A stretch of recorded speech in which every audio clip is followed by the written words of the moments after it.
je vais vous confier une chose. Dans cette bataille qui s'engage, je vais vous dire qui est mon adversaire, mon véritable adversaire. Il n'a pas de nom, pas de visage, pas de parti. Il ne présentera jamais sa candidature. Il ne sera donc pas élu. Et pourtant, il gouverne. Cet adversaire, c'est le monde de la finance. Paris, La Défense, 19 mars 2012.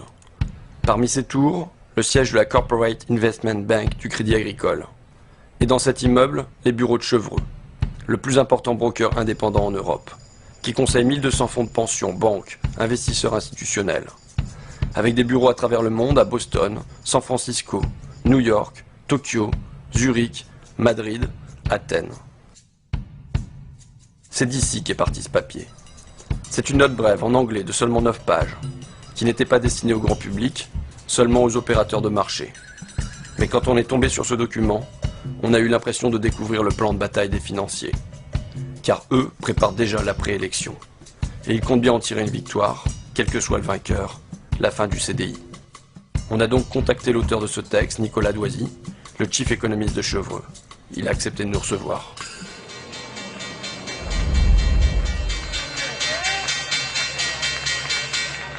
François Hollande va devoir déplaire soit au marché financier, soit à ses électeurs, puisqu'il est certain de ne pas parvenir à réconcilier les deux. Déjà, on a des investisseurs anglo-saxons qui s'étonnent du faible détail qu'on puisse avoir quand on reçoit des candidats dans leur programme. En fait, les candidats n'ont pas de programme, pour le faire simple. Les investisseurs anglo-saxons que je rencontre me demandent souvent, mais où est le programme? Je leur dis, mais il n'y en a pas, et pour cause, c'est un jeu tactique pour l'instant. Le programme, on saura une fois l'élection finie, et en fait, on le connaît déjà. Il sera imposé par l'appartenance à la zone euro. C'est ça le point important. C'est que le conflit d'objectifs que va avoir François Hollande, c'est rester dans la zone euro versus satisfaire les demandes de son électorat naturel. Les deux ne sont plus compatibles maintenant, on le voit depuis la crise grecque. Il sait qu'il sera pris à terme à un moment entre la pression de ses électeurs et la pression des marchés.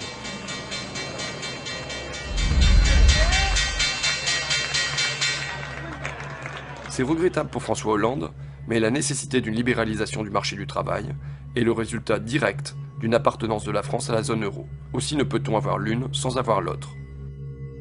Vous vous dites non seulement François Hollande ne va pas tenir ses promesses électorales, mais en plus, c'est lui qui va devoir flexibiliser le marché du travail. C'est lui qui doit remettre en cause ce que vous appelez the famous CDI, le fameux CDI, contrat à durée indéterminée. Qui que soit le prochain président de la République française, c'est un travail qu'il va devoir faire, parce que tout simplement la pression des pairs dans la zone euro, la pression des pairs, c'est-à-dire de l'Italie, de l'Allemagne, de tous les autres pays.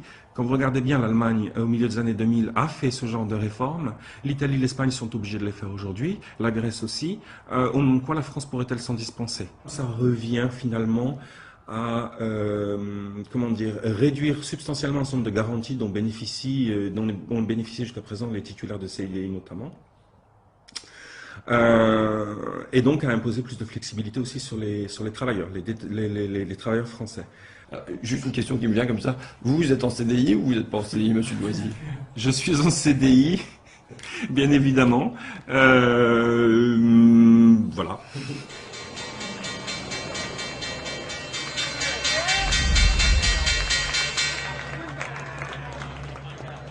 La demande de renégociation du traité serait alors utilisée pour tromper le public français en lui faisant accepter des réformes correctes, dont celle du marché du travail.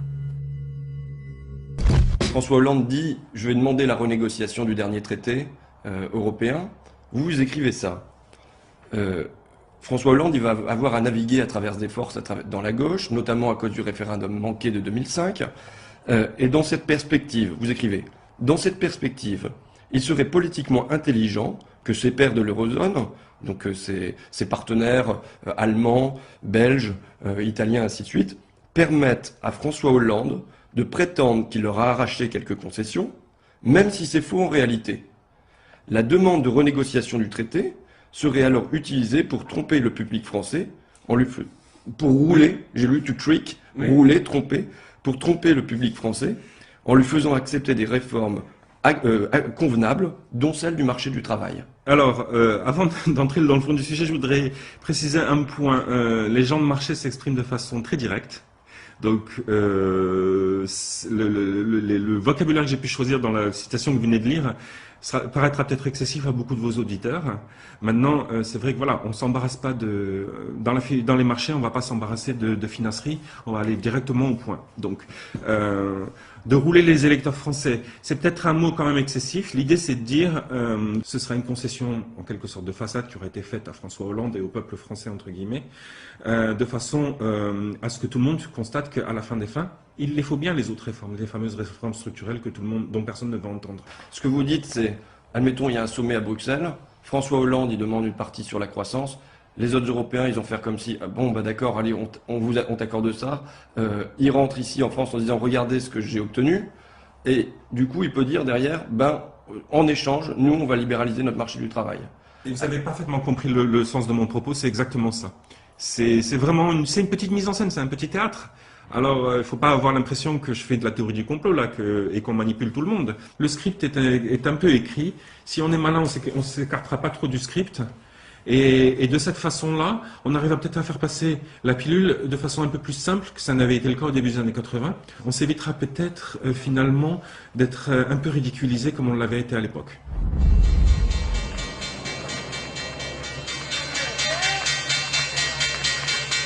La pression des marchés devrait être une incitation suffisamment puissante pour que François Hollande évite de jouer à des jeux stupides. Maintenant, il y a un danger qui se présente. C'est la semaine qui vient de s'écouler, en particulier le week-end qui vient de s'écouler. On voit que Mélenchon est vraiment en phase ascendante. On a bien entendu ce week-end François Hollande qui dit oui, croyez-moi, ça va être du sérieux ma renégociation du traité. Et bien sûr, il est bien obligé parce que avant de gagner le deuxième tour, ceux qui ont connu 2002 savent qu'il faut gagner le premier. Et quand on voit la montée en puissance de Mélenchon, ce qu'on se dit tout simplement, c'est que à partir de maintenant, il va bien falloir que Hollande commence à donner quelques gages à sa gauche. Et c'est là que ça va devenir un peu plus compliqué pour lui, parce que les marchés vont commencer à comprendre, vont commencer à le sentir. C'est ça que je veux dire, c'est que le marché ne laissera pas passer de toute façon.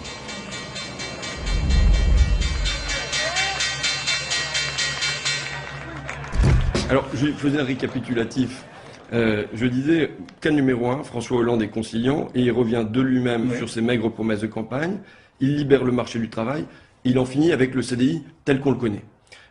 Cas numéro 2, il lui faut une petite pression de ses partenaires européens, une petite concession qui lui serve de prétexte, et derrière, il libéralise le marché du travail. Cas numéro 3, le pire, mais pas le plus probable, vous nous dites, il refuse de se plier à ce programme, à cette injonction, et alors les marchés vont le punir, le rappeler sérieusement à l'ordre. C'est bien ça? Oui. Donc là, jusque-là, dans les trois cas, c'est toujours les marchés. Quand vous dites soit les électeurs, soit les marchés seront déçus, dans les trois cas, c'est toujours les électeurs qui seront déçus et les marchés qui gagnent.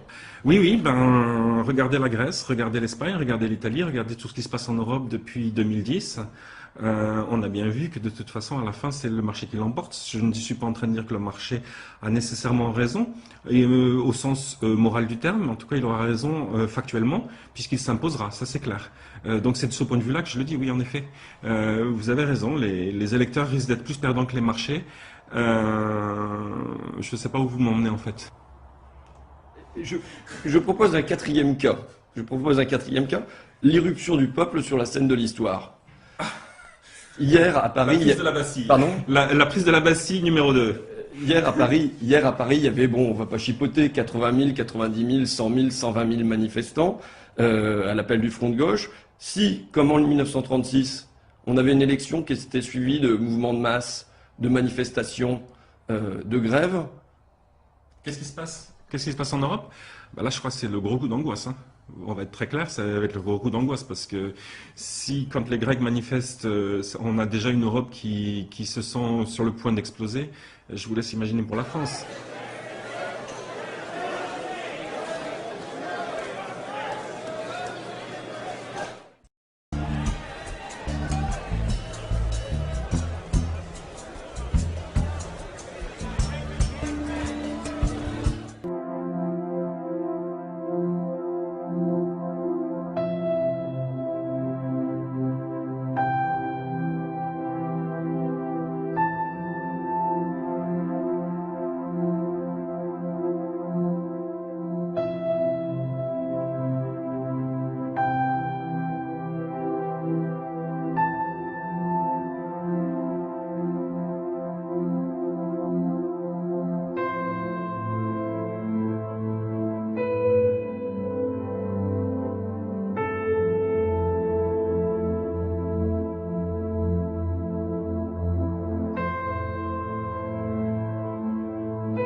Cet entretien, pour moi, a été la révélation immédiate. Ce jeune trentenaire avait pas seulement des capacités intellectuelles littéralement extraordinaires. Je lui ai dit, écoute, ne cherche pas plus loin, considère que tu es fait associé dans cette maison. Ça, on apprend vraiment l'art de la négociation. On est amené aussi beaucoup, et ça c'est, j'allais dire heureusement ou malheureusement, utile en politique, communiquer, c'est-à-dire à raconter une histoire. Donc on y apprend d'une certaine façon aussi des techniques pas de manipulation de l'opinion, mais un petit peu.